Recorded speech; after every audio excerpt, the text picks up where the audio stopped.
Kita bukan sekadar mengusir pemerintahan Belanda dari Indonesia. Revolusi kita menuju lebih jauh lagi daripada itu. Revolusi Indonesia menuju 3 kerangka yang sudah terkenal.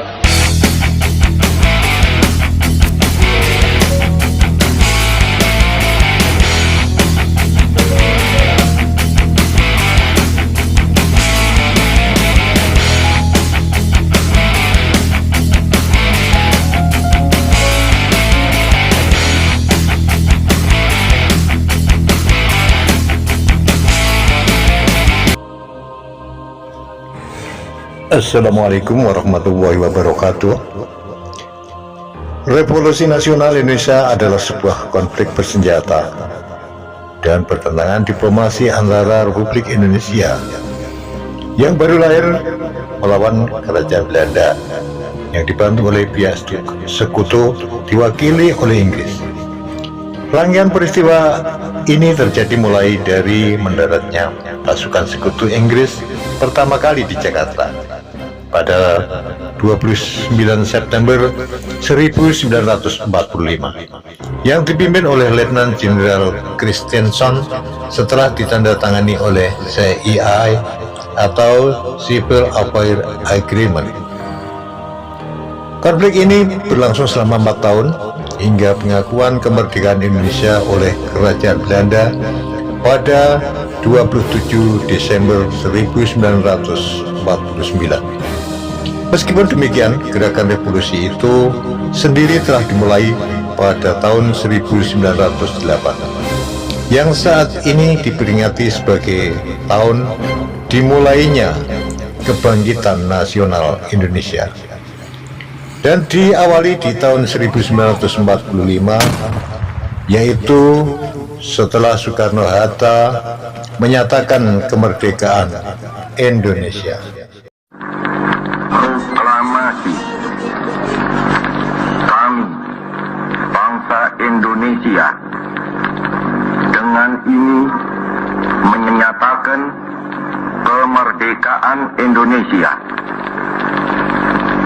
Hal-hal yang mengenai pemindahan kekuasaan dan lain-lain diselenggarakan dengan cara saksama dan dalam tempo yang sesingkat-singkatnya.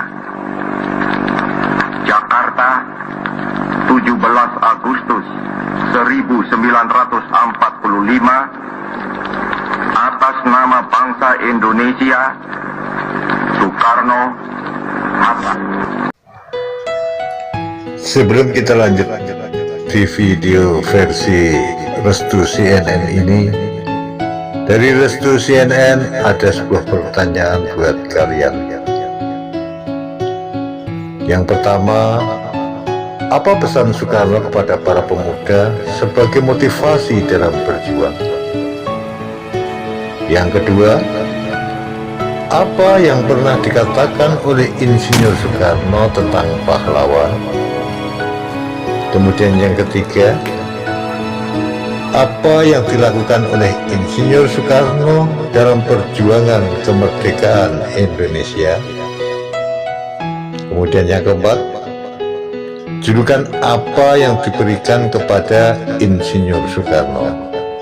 Nah, untuk itu tolong dijawab dengan jujur, dengan yang tepat, dan alangkah baiknya, alangkah mulianya sebelum kita lanjut dalam video ini, terlebih dahulu yang belum bergabung segeralah untuk bergabung, dan segeralah untuk like jika Anda suka, subscribe, kemudian membunyikan tanda notifikasi, tanda lonceng agar kalian semua mendapatkan notifikasi dari video-video Restu CNN yang terbaru. Oke, langsung saja kita lanjut ke video ini, yaitu tentang kita mengisi kemerdekaan dalam kehidupan sehari-hari. Praktek revolusi mental adalah menjadi manusia yang berintegritas, mau bekerja keras, dan punya semangat gotong royong. Revolusi mental adalah suatu gerakan untuk menggembleng manusia Indonesia agar menjadi manusia baru, berhati putih, berkemauan baja, bersemangat elang Raja Wali, berjiwa api yang menyala-nyala. Itu adalah gagasan revolusi mental pertama kali dilontarkan oleh Presiden Soekarno pada peringatan Hari Kemerdekaan 17 Agustus 1956.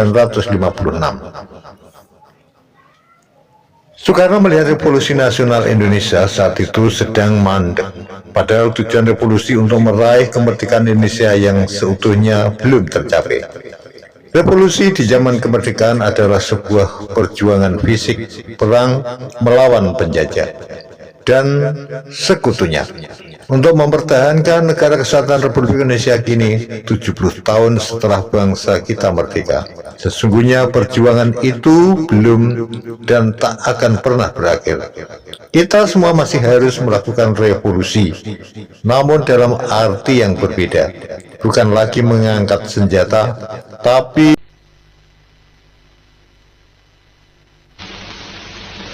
kita bukan sekadar mengusir pemerintahan Belanda dari Indonesia. Revolusi kita menuju lebih jauh lagi daripada itu. Revolusi Indonesia menuju 3 kerangka yang sudah terkenal. Revolusi Indonesia menuju kepada sosialisme. Revolusi Indonesia menuju kepada dunia baru tanpa eksploitasi dalam parlom dan eksploitasi nation par nation.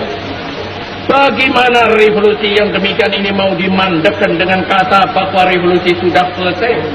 Bagaimana revolusi demikian ini dapat dijalankan terus tanpa romantik, tanpa dinamik, tanpa dialektik? Nah, apa yang saya ceritakan di atas ini adalah pengalaman beberapa tahun yang lalu. Hampir-hampir saja kita keblinger sama sekali. Hampir-hampir saja kita obdrit sama sekali. Hampir-hampir saja kita mati kutu sama sekali. Kalau kita tidak lekas-lekas banting setir ke jalan benar kembali. Dan dengan itu memberi kembali kepada revolusi Indonesia, ia punya romantik, dinamik, dan dialektik. Dengan koreksi banting setir ini, kita kembali beri kepada revolusi Indonesia, ia punya jurusan, ia punya arah, ia punya direction. Dengan itulah maka pada permulaan pidato ini, karena itulah maka pada permulaan pidato ini saya berbicara tentang pengalaman di masa yang lampau dan jurusan untuk masa yang akan datang.